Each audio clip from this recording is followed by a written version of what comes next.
Alexander, first of all, can I ask, are you intending to vote in the referendum? Yeah, absolutely. I'll be voting no. The biggest concern is the lack of economic argument as to why Scotland would be better independent. You've got to remember the SNP have had over 10 years putting together a case for independence. And in the white paper they produced, it had 2 pages of financial information. If you or I took our business plan to our bank manager and with this kind of suggestion and produced this little financial support for it, we'd be laughed out the door. For people who are staunch yes voters and are feeling very patriotic, are they being ruled, do you think, by their hearts and not their heads necessarily? I think those who are staunch SNP supporters have always voted with that Braveheart mentality. That this vote on September the 18th is going to undo some wrong or injustice suffered 300 years, 400 years plus back, and that's simply not the case. I think if they were able to understand the financial implications going forward, and I think this is what it's about. It's the future of Scotland. It's not trying to rectify the past. It's about what's better for Scotland now. You're a very successful businessman in the northeast of Scotland. You employ hundreds of people all over the region.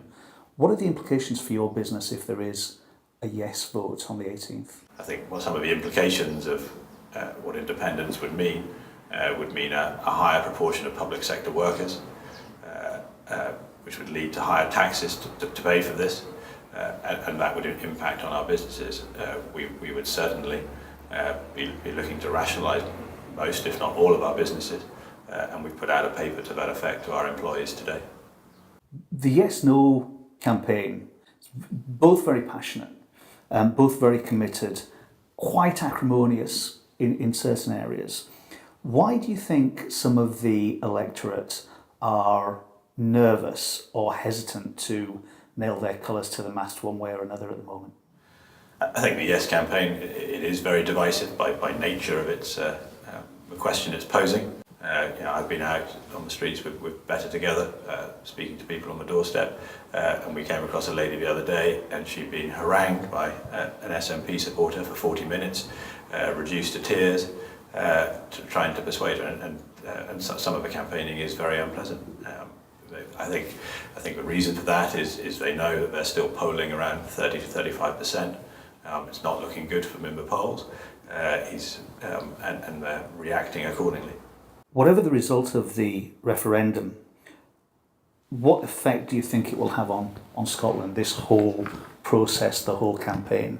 I think we will have to go through a period of reconciliation. I know the Church of Scotland has a service, planned for the Sunday after the referendum, and we will have to bring back together parts of Scotland and even within families, people who have voted on separate sides. And I think that's the first thing, which is very important. And for those who are currently undecided and watching this?